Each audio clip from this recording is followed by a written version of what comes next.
Guys नमस्कार सगळ्यांना, कशात सगळे मी पाहिजे माझ्या ब्लॉगमध्ये तुमच्या सगळ्यांचं स्वागत आहे। तर गाईज मी फक्त साडी घातली आता आणि आज आहे लग्नाचा दिवस। साडी घातली फक्त, अजून मला आवरायचं बाकी आहे। मी पटकन साडी का घातली कारण की परत घाण असतं सकाळी नवरीचा। तुम्ही आता ब्लॉगमध्ये पुढे बघतालच सासर म्हणजे तिच्या नवऱ्याकडचे माणसं येतात तिकडे, वटी घेऊन येतात तिला। परत त्यांनी काही नाही का तिला दागिने वगैरे केले असेल ते घेऊन येतात। मग मंगळसूत्र पण तिला आजच घालतात, लग्नाच्या आधी तिच्या आईकडचं मंगळसूत्र घालतात तिला छोटं। आणि त्याच्यानंतर तिची वटी भरून परत ते 5 नारळाची वटी बांधतात, ते पुढे कार्यक्रममध्ये बघा तुम्ही। आणि त्याच्यानंतर मग काही नाही आहे, नंतर मग आवरून आम्ही सगळे जाणार कार्यालयामध्ये। कार्यालय पण नाही आहे तिथे कारण की इकडे लग्न नवऱ्याच्या दारात असतं, त्याच्यामुळे इकडे आता मला इथून नवऱ्याच्या दारात जायचं आहे। आणि तिथे गेल्यावर बघा तुम्हाला एक ट्विस्ट आहे, कारण की तिकडं गेल्यावरच सांगते मी तुम्हाला ते काय आहे ते, ठीक आहे। तर आता मी आवरायला घेते पटकन, पण त्याच्या आधी तुम्ही सगळा पुढचा कार्यक्रम बघा।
दाखव इकडं बघ, झालं लग्न।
तू एकटी अजून झालं ते बागीला नवरी दाखवली नवरी बघा पाटाखाली आली पाटाखाली ठेवले झाकून उठ आता उठ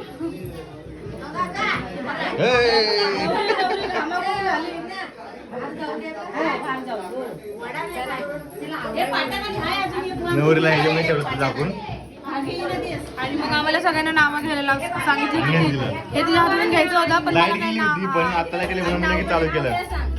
सोडू नको येतो नाव मोठा नाव येतो मी वडा खाणार आहे का कोणाला अगं घे मागे उपास करे कुंकू व्हायचं हळद व्हायची पाहिजे हळद पाना होता बस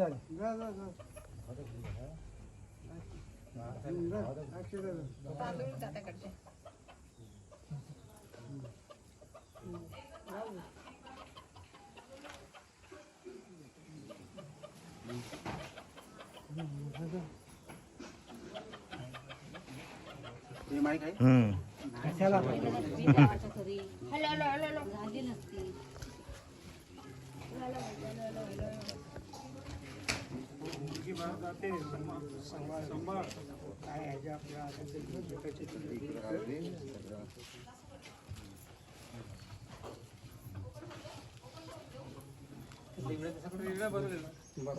तयारी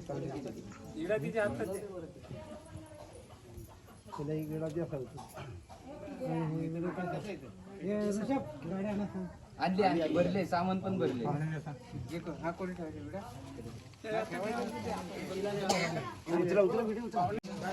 चला निघाले आमची नवरी आता.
हे बघा इथं तुम्हाला दिसत असेल की ते समोर काका दिसतं तुम्हाला समोर, तर ते नवऱ्या मुलाकडचे येते आणि ते त्यांनी बँकमधून नारळ काढून नवरीवर वळून प्रत्येक ठिकाणी जोपर्यंत नवरदेवाचं घर येत नाही तोपर्यंत वेशीवर प्रत्येक ठिकाणी जिथं मंदिर असतं ना त्या मंदिरापाशी ते नारळ ठेवणार. मुलीकडच्या गावाची वेश संपूस ना नवरीकडच्या मुलीकडचे जे लोक असतात त्यांच्यातलं कोणतरी एक माणूस येतं नवरीकडचे नवरीवर वळतं नारळ आणि ते विशीवर प्रत्येक मंदिरापाशी नवरीकडच्या गावाकडची वेळ संपली तर तिथून पुढं मग नवऱ्याकडचे माणसं तिला नवरीला पुढं नेतात अशी नारळ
बघा आम्ही आलोय डायरेक्ट घरी.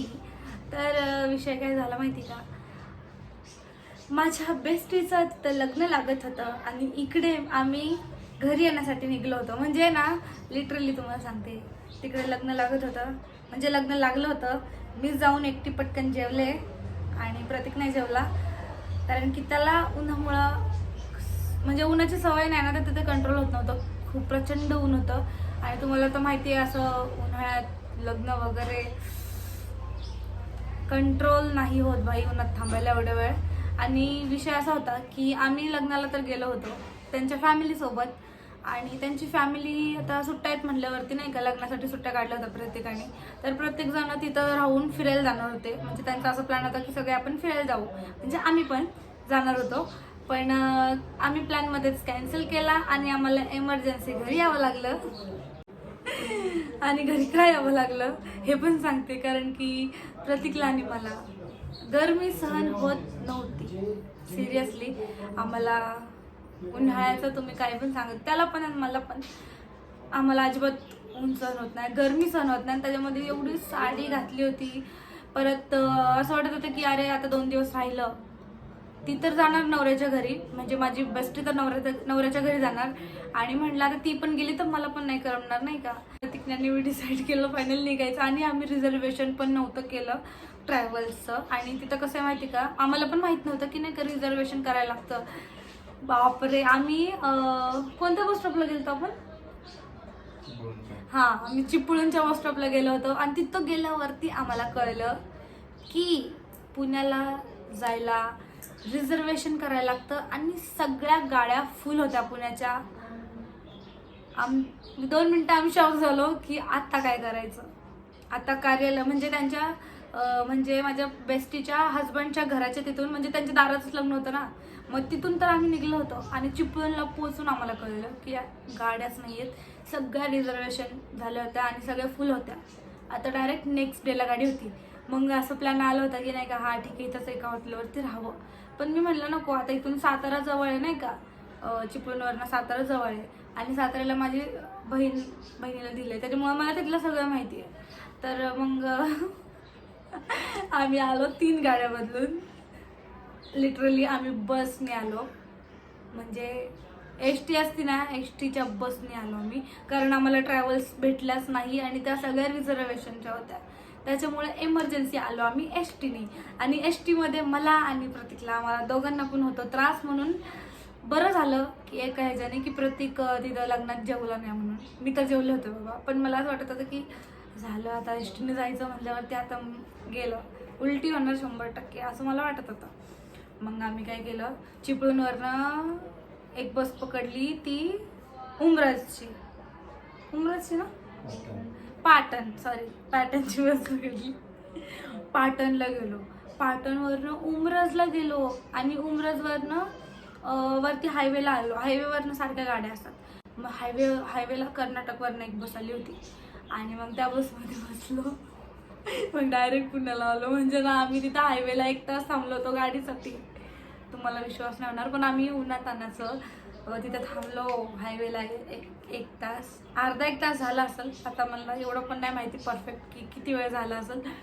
आणि मग आम्ही आलो पुण्याला. 9:30 वाजता बरोबर आम्ही पुण्याला पोचलो. म्हणजे खूप वेळ आम्ही प्रवास, म्हणजे ना बघा 2 वाजल्यापासनं लग्न लागलं, 12-12:30 लग्न झालं, ठीक आहे. त्याच्यानंतर जेवण वगैरे झालं माझं, म्हणजे ना 2 वाजले असतील. चिपळूणमधून आम्ही 2ला निघलो, तर आम्ही डायरेक्ट 9:30 वाजता रात्री पोहोचले. म्हणजे विचार करा आम्ही किती तास प्रवास करत होतो. आणि जाऊन द्या, माझ्या मैत्रिणीचं लग्न खूप छान झालं आणि मला कोकणात पण फिरायला भेटलं. म्हणजे गाव कोकणातलं कसं असतं, कारण की जर तिचं लग्न कोकणात नसतं तर मी कधी कोकणात गेले असते का नसते माहीत नाही. बीचवरती वगैरे फिरायला गेलो असतो, पण असं पूर्ण गाव असतं, तिथे लोक कसे राहतात नाही का, एकदम तिथलं वातावरण कसं आहे, एकदम मस्त. आणि मी ठरवलंय आता, म्हणजे आम्ही ठरवलंय आता माझ्या मैत्रिणीला, तर म्हणजे ती पहिल्यापासूनच कोकणातली आहे आणि तिला परत कोकणातच दिलंय. म्हणजे आता मस्त झालं एकदम. कारण की जेव्हा गणपती असतात तेव्हा तिने मला सांगितलं की गणपतीमध्ये शिमग्यामध्ये भरपूर छान वातावरण असतं, कारण की तेव्हा थोडा पाऊस येऊन गेलेला असतो ना, सगळं ग्रीनरी असते, खूप छान फिरायला पण असतं आणि उन्हाळा नाही आहे, ऊन म्हणजे नाही का एवढं नसतं ऊन, तर त्याच्यामुळे आपण एकदम कम्फर्टेबली तिथं राहू शकतो. तर मी ठरवलं आहे की मी आता नाही का गणपतीमध्ये पण तिकडं जाणार, तिच्यासोबत आम्ही जाणार तिकडे आणि मस्तपैकी फिरणार, एन्जॉय करणार. ते पण तुम्ही ब्लॉग तर तुम्ही बघणार, ऑब्व्हियसली मी करणार तर तुम्ही बघणार. तर आम्ही सध्या तरी आता तिथून लगेच निघून आलो आणि प्रतीकचा तर पूर्ण घसा लाल झालाय, म्हणून तो बोलत नाही काय. कारण की आम्ही तिथं होतो ना, कंटिन्यू गार पाणी पित होतो, म्हणजे गार पाणी, गार सरबत सारखं हे चालू होतं. कैरी काय सांगू तुम्हाला, काय काय काय काय काय काय खाल्लंय तिकडे खूप, त्याच्यामुळे त्याचा घसा झालाय थोडासा खराब, म्हणून मी आता तुमच्याशी बोलतीये. तर हेच सांगायचं होतं मला की गाईज, मी तुम्हाला तिथं पूर्ण लग्न सगळं नाही का म्हणजे दाखवू नाही शकले, की तिची विदाई वगैरे नाही दाखवू शकले. बाकी तर लग्न तुम्ही बघितलंच आहे, तेवढंच नाही दाखवलं. बाकी एकदम मस्त झाली आमची ट्रिप कोकणातली. फक्त जर आम्ही अजून 2 दिवस तिथे राहिलो असतो तर आम्ही गणपतीपुळेला फिरलो असतो आणि अजून एका बीचवरती गेलो असतो, पण ते नाही कंट्रोल झाला आमच्याकडनं, उन्हाळा कंट्रोल नाही झाला, त्याच्यामुळे आम्ही लगेच पळून आलो इकडे. तर गाईज, तुम्हाला कोकणातलं लग्न कसं वाटलं मला कमेंट करून नक्की सांगा. आणि माझी बेस्टी पण तुम्ही बघितली असेल, ती खूप खूप खूप जास्त एकदम सिंपल मुलगी आहे आणि म्हणजे नाही का एकदम काय म्हणतात असं खूप लाजाळू पण आहे, म्हणून ती जास्त अशी ब्लॉगमध्ये नाही का बोलली नाही आहे. आणि लग्नात पण बघितलं असेल तुम्ही, ती खूप अशी सिंपल क्यूट, पण ती तुम्हाला खरं सांगतेय, ती लग्नात पण बघितलंय तुम्ही, ती एवढी साधी होती पण तिला मेकअपची गरज नव्हती. आता तुम्ही खूप जण नाही का, म्हणजे गावाकडं कसं असतं की नाही का, आपलं शहरात कसं असतं लग्न म्हणल्यावर नाही का पोरी मेकअप आर्टिस्ट हे ते नाही का खूप करतात, खूप खूप खूप. आता माझ्या लग्नात पण बघितलं असेल की नाही का एकदम प्रॉपर, पण गावाकडची पद्धत वेगळी आहे. गावाकडे एकदम सिंपल सोबर छान असं लग्न करतात आणि ते पण मुलाच्या दारात. तिकडूनची पद्धत खूप वेगळी आहे, सगळ्यांची पद्धत वेगळी असते. तर मी पण आता एक नवीन पद्धत बघितली की मुलाच्या दारात लग्न. पहिली बघितली होती माझ्या बहिणीच्या लग्नात आणि त्याच्यानंतर मी आज परत म्हणजे ह्या ब्लॉगमध्ये तुम्ही बघितलंय आणि मी पण अनुभव घेतलाय की मुलाच्या दारात लग्न कसं असतं. एकदम भारी लग्न झालं. तुम्हाला कसं वाटलं कमेंट करून मला नक्की नक्की सांगा. Bye bye guys.